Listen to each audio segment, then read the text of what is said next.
Hello ಎಲ್ಲರಿಗೂ ನಮಸ್ಕಾರ. ನಿನ್ನೆ ಹನುಮ ಜಯಂತಿ ಇತ್ತು. ಅಂದ್ರೆ ಇವತ್ತು ತಿಥಿ ಪ್ರಕಾರ ಲಾಸ್ಟ್ ಇಯರ್ ನನ್ನ ಮಗ ಹುಟ್ಟಿದ್ದ. ಇದು ನನ್ನ ಡೆಲಿವರಿ ದಿವಸದ ವೀಡಿಯೋ. ಹೋದ ವರ್ಷ ಡೆಲಿವರಿ ಟೈಮ್ನಾಗ ನಾ ಹೇಳಿದ್ದೆ, ನಾ OTನ್ಯಾಗ ಇದ್ದಾಗ ನಂಗೆ ಎಲ್ಲರದು ಎಕ್ಸ್ಪ್ರೆಷನ್ ಬೇಕು. ಬೇಬಿ ನೋಡಿದ ಕೂಡಲೇ ಎಲ್ಲರೂ ಹೆಂಗೆ ರಿಯಾಕ್ಟ್ ಆಗ್ತದೆ, ಏನು ಎಕ್ಸ್ಪ್ರೆಷನ್ ಇರ್ತದೆ ಅಂತ. ನನ್ನ ಕಂಪ್ಲೀಟ್ ಫ್ಯಾಮಿಲಿ, ಹಸ್ಬೆಂಡ್, ಅಮ್ಮ, ಅಪ್ಪ, ಅತ್ತಿ, ಮಾವ, ನನ್ನ ತಂಗಿಯಂದರು, ನನ್ನ ನಾದಿನಿ, ನಮ್ಮ ಅಜ್ಜ ಅಜ್ಜಿ, ನಮ್ಮ ವಾಶಿಗಳು ಎಲ್ಲರೂ ಪ್ರೆಸೆಂಟ್ ಇದ್ದರು. ನನ್ನ husband full nervous, waiting period tough ಅಂತಾರಲ್ಲ ಹಂಗೆ. ನಮ್ಮಮ್ಮ ಪಾಪ ನರ್ವಸ್ನೆಸ್ ಜೊತೆ ಮಗಳು ಒಳಗೆ OTನ್ಯಾಗ ಆರಾಮಿದ್ದಾಳೋ ಇಲ್ಲೋ, ಏನು ನಡೆದದೋ ಏನೋ ಒಂದು ಟೆನ್ಷನ್ನಾಗ ಪಾಪ ಹಳ್ಳಿ ಕತ್ಬಿಟ್ಟಿದ್ಲು. ನಮ್ಮ ಮನೆಯವರು ಫುಲ್ ನಮ್ಮಾಗಿದ್ರು.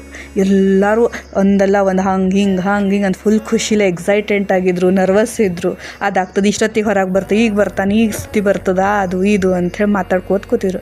ನಾನು ಇನ್ನೊಬ್ಬಕಿ ತಂಗಿ ಬೆಂಗಳೂರಿಂದ ವೀಡಿಯೋ ಕಾಲ್ ಮಾಡಿ ಹಾದಿ ಕಾಯ್ಲಿಕತ್ತಿದ್ಲು ಪಾಪುದು. ಅಷ್ಟೊತ್ತಿಗೆ ನೋಡ್ರಿ ಎಂಟ್ರಿ ಕೊಟ್ರು, ಡಾಕ್ಟ್ರ್ ಎಂಟ್ರಿ ಕೊಟ್ಟರು, ನಮ್ಮ ರಾಜ್ಕುಮಾರ ಎಂಟ್ರಿ ಕೊಟ್ಟ. ಸುಂದರ ಪಾಪು ಇತ್ತದು, ಕೆಂಪು ತುಟಿ, ಗುಲಾಬಿ ಮಾರಿ. ಡಾಕ್ಟ್ರು ಬಂದು ಗಂಡು ಪಾಪು ಅಂತಂದರು. ಎಲ್ಲರೂ ಖುಷಿಲೇ ಜಿಗಿದ್ರು. ಅವ್ನು ನೋಡಿದ್ರು, ಗಂಡು ಪಾಪು ಅಂತೆಲ್ಲ ತೋರಿಸಿದ್ರು ನರ್ಸು. ಅಗದಿ ಕೆಂಪು ತುಟಿ, ಕೆಂಪು ಮಾರಿ, ಸಣ್ಣ ತುಟಿ ಆಡಿಸ್ಕೋತ ಎಲ್ಲರೂ ಖುಷು, ಕಣ್ಣಾಗ ನೀರು, ಅದೇನೋ ಅಂತಾರಲ್ಲ ಖುಷಿಲೇ ಕಣ್ಣು ತುಂಬ ಬರೋದು ಅಂಥೇಳಿ. ಮೇ ಬಿ ಇದೇ ಟೈಮ್ ಅನ್ನಿಸ್ತದೆ ಅದಕ್ಕೆ, ಆ ಸ್ಪೆಷಲ್ ಮೂಮೆಂಟ್. ಎಲ್ಲರಿಗೂ ಸಡನ್ನಾಗಿ ಪ್ರಮೋಷನ್ ಸಿಕ್ತು.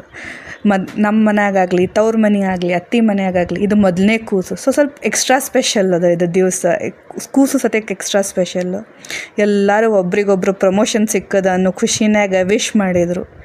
ಈಗ ನೋಡ್ರಿ ಮುಂದೆ ಏನಂದ್ರೆ, ನಮ್ಮ ಅಜ್ಜ ಅನ್ಕರ್ ಇಷ್ಟು ಖುಷಿ ಆಗ್ಬಿಟ್ಟಿದ್ರು, ಮರಿಮಗ ಆಗ್ಯಾನ, ನಾವು ಮುತ್ತಜ್ಜಿ ಅಂತ ಪ್ರಮೋಷನ್ ಆಗ್ಯಾವ ಅಂಥೇಳಿ ನಮ್ಮ ಅಜ್ಜ ಅನ್ಕರ್ ಫುಲ್ ಖುಷಿಲೇ ಕುಣಿದ್ಬಿಟ್ರು. ಈ ದಿವ್ಸಕ್ಕೆ ತಿರುಗಿ ಇವತ್ತಿಗೆ 1 ವರ್ಷ ಆಯ್ತು ನೋಡ್ರಿ. ಟೈಮ್ ಎಷ್ಟು ಜಲ್ದಿ ಹೋಗ್ಬಿಡ್ತದಲ್ಲ. ಈ ಸಣ್ಣ ಕೂಸು ತಿರುಗಿ 1 ವರ್ಷದಾಗ್ಯದ. ಎಷ್ಟು ದಿವಸ, ಎಷ್ಟು ಟೈಮು, ಎಷ್ಟು ಚಂದ ಲೀಲೆಗಳಾಗತ್ತೆ. ಕೃಷ್ಣ ಹುಟ್ಟಿ ಬಂದ ಅಂತ ಅನ್ನಿಸ್ತು.